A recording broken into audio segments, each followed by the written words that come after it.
తిన్నాయా? మీకు రాగలా ఉన్నాయి daddy. Have a nice sleep. ఎప్పుడు బెడ్ మీద రాలా. Have a nice sleep daddy. ఇప్పుడు నన్ను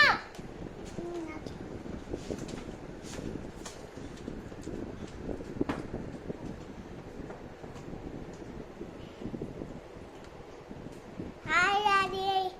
ఏం చేస్తున్నారు? అసలు ఫోన్ చేయట్లేదంటే నైట్ పడుకునేటప్పుడు నేను ఫోన్ చేస్తాను. ఓకేనా డాడీ? ఎగ్ తిన్నారా డాడీ? మిల్క్ తాగారా? ఏం డిన్నర్ ప్రిపేర్ చేసుకుంటారు? నేను పడుకునేటప్పుడు మళ్ళీ చేస్తాను. Okay daddy, bye.